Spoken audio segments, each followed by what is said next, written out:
আপনি বলছেন কোরআন আর সহিহ হাদিস ছাড়া কিছু মানি না। আপনার সাথে আমার বাহাস হবে তাকবীরে তাহরিমা থেকে শুরু করে নিয়ে সালাম পর্যন্ত বাহাস হবে। তাকবীরে তাহরিমায় যদি আপনি পরাজিত হয়ে যান, সালাম পর্যন্ত আর আমি যাব না।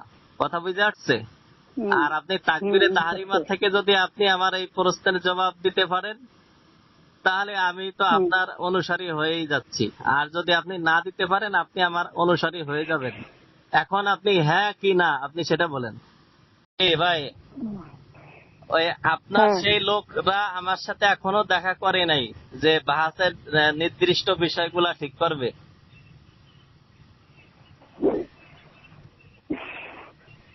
এখন আপনি কি বলেন?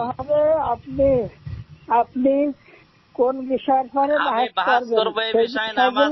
শোনেন, আমি বাহাস করবো এই বিষয়। নামাজ শুরু হয় তাকবীরে তাহরিমা থেকে। তাকবীরে তাহরিমার মাসালাটা যদি আপনি কোরআন এবং সহিহ হাদিস দ্বারা প্রমাণ করতে পারেন, আমি আহলে হাদিস হয়ে যাব। আর এই মাসলাটাই যদি নাকি আপনি না করতে পারেন প্রমাণ কোরআন হাদিস দ্বারা, তাহলে আপনার হানাফি মাযহাব গ্রহণ করতে হবে। এবার আপনি বলেন, আপনার ফোন রেকর্ড করা হচ্ছে, এটা আমি নেটে ছাড়বো যদি আপনি আমার সাথে বাহাস না করেন। আপনার সাথে বাহাস করার জন্য তো এই কদিন আমি পাইছিলাম। আগে কালকে আসছি ঢাকায়, ঢাকায়। হ্যাঁ, আপনি ঢাকা থেকে ফ্রি হয়ে আপনি আসেন। আমিও ঢাকা আসতেছি। প্রয়োজনে যদি আপনি বলেন ঢাকায় বাহাস করবো বাইতুল মুকাররমে, বলেন। আপনার কাছে চাওয়া সেই জিনিসটা যেটা আপনি ওই 2 রাকাত সালাত আপনার কোরআন সহিহ মোতাবেক দেখাতে হবে, এটা তো ভাইয়া আমি আপনাকে যা বলি, আপনি বলছেন কোরআন আর সহিহ হাদিস ছাড়া কিছু মানি না। আপনার সাথে আমার বাহাস হবে তাকবীরে তাহরিমা থেকে শুরু করে নিয়ে সালাম পর্যন্ত বাহাস হবে।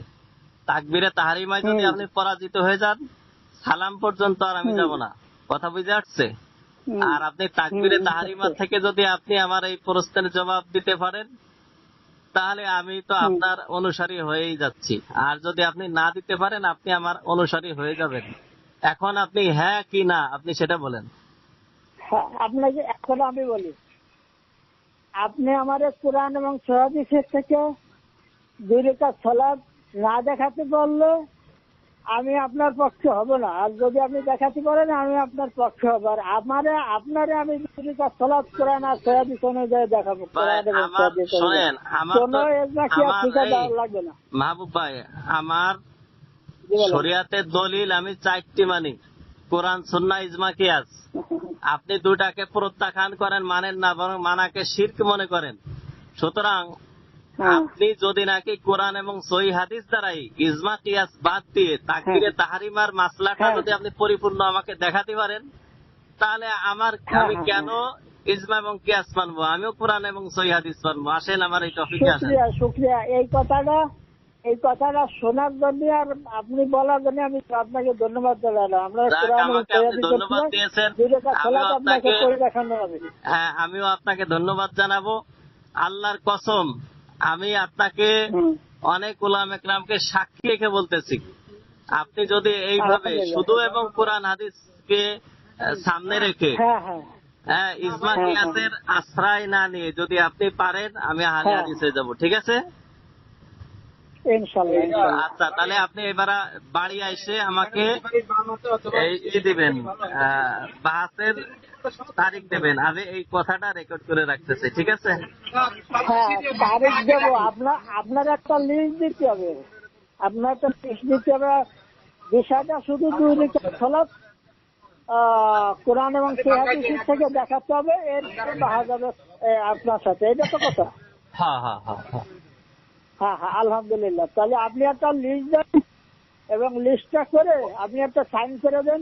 আমরা ওখানে সাইন করে দিয়ে আমরা তারিখ দিয়ে দেবেন যে এই তারিখে বাহাস হবে, ওই লিস্টটা। আচ্ছা। আর আপনার ওই শায়েখদের নাম দিবেন, কোন কোন শায়েখকে বসাবেন। হ্যাঁ, আপনি নাম দিয়ে দেবেন। ওকে, ঠিক আছে।